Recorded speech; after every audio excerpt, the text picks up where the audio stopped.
Bonjour à tous. Bon, un point pour voir la technique pour calculer le développement limité d'une composée.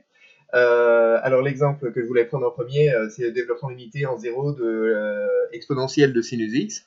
Alors pour ça en fait, on observe, on écrit d'abord les deux développements limités qu'on connaît, celui d'exponentielle x, celui de sinus x.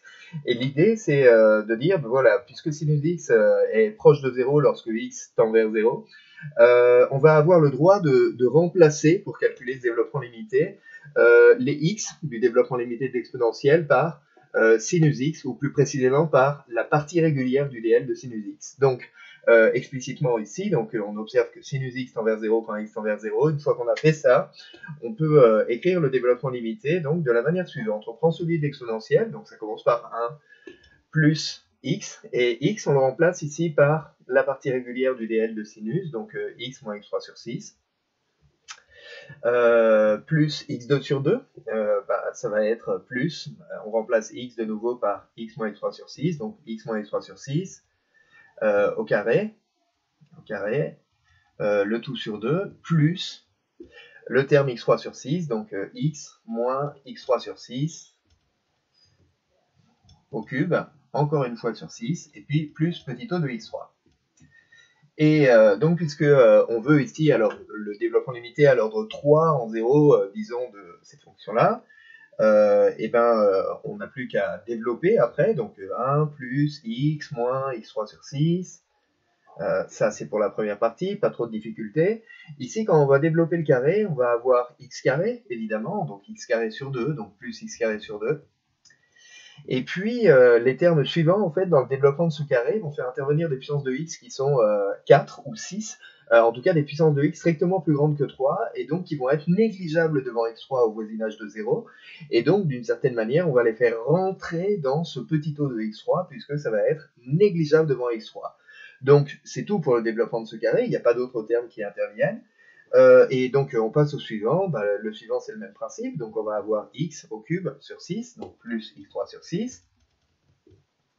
Et puis les termes suivants dans le développement de cette parenthèse vont faire intervenir des puissances de x strictement plus grandes que 3, ça va être des puissances 4, des puissances 5, des puissances 6.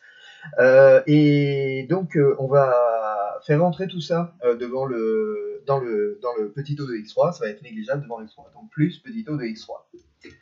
Du coup, après, voilà, c'est plus qu'un calcul, donc sans aucune difficulté. Donc on va avoir 1 plus x2 sur 2, en ordonnant suivant les puissances croissantes. On a moins x3 sur 6, plus x3 sur 6, cette partie-là disparaît, donc plus petit o de x3.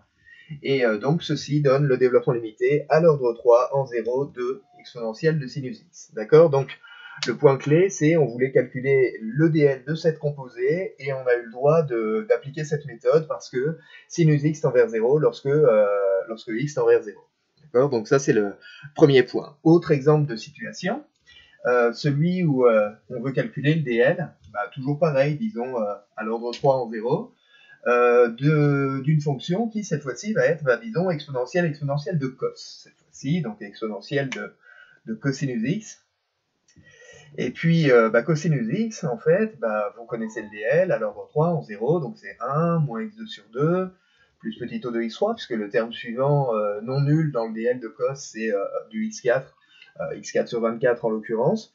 Et donc, on applique la même méthode. Non, on n'applique pas la même méthode, parce que cette fois-ci, lorsque x tend vers 0, cosinus x tend vers 1. Donc le problème ici, c'est que cosinus x tend vers 1 lorsque x tend vers 0, et donc on ne peut pas appliquer la technique précédente, la technique du changement de variable en quelque sorte, et dire, voilà, le x dans l'exponentielle, je vais le remplacer par cos x, parce que on a cette condition-là, et donc cos x ne tend pas vers 0 lorsque x tend vers 0. Donc l'astuce ici consiste à dire, voilà, on va réécrire ceci, avec le coup du plus 1 moins 1, comme exponentielle de 1 plus cos x moins 1. Et ceci c'est, voilà, ça c'est l'exponentielle d'une somme, donc c'est un produit d'exponentielle, c'est exponentielle 1, donc e fois exponentielle de cos x moins 1, cos x moins 1. Et donc on va calculer le développement limité d'exponentielle de cos x moins 1, et cette fois-ci, tout va bien parce que cos x moins 1, donc c'est effectivement une quantité qui va tendre vers 0 lorsque x va tendre vers 0, donc explicitement logiquement, ça va être moins x2 sur 2 plus petit o de x2. Et donc, du coup, si on veut exponentielle de cos x moins 1, on va pouvoir remplacer dans le développement limité d'exponentielle x tous les x par la partie régulière du dl que l'on a ici, car c'est un petit peu de x3 ici, par la partie régulière, c'est-à-dire que on va écrire 1 plus ce qui joue le rôle de x. Ouais, mais ce qui joue le rôle de x, maintenant c'est moins x2 sur 2, donc moins x2 sur 2, plus x2 sur 2, oui, mais on va remplacer x par moins x2 sur 2, donc ça va nous donner du x à la puissance 4, et x à la puissance 4, c'est négligeable devant x3, donc si on veut le dl à l'ordre 3, et ben ça s'arrête ici, donc plus petit o de x3. Donc ça, c'est le développement limité à l'ordre 3 en 0 de exponentielle de cosinus x moins 1. Si on veut celui de exponentielle de cos x cette fois-ci, et bien donc, d'après la relation précédente, on a simplement à multiplier par e, tout ce développement limité, donc ça nous donne e moins e multiplié par x carré sur 2, plus petit o de x3, et là, cette fois-ci, ça ne change pas, une constante fois petit o de x3, ça donne toujours petit o de x3. Donc voilà comment on fait pour obtenir le développement limité de cette composée.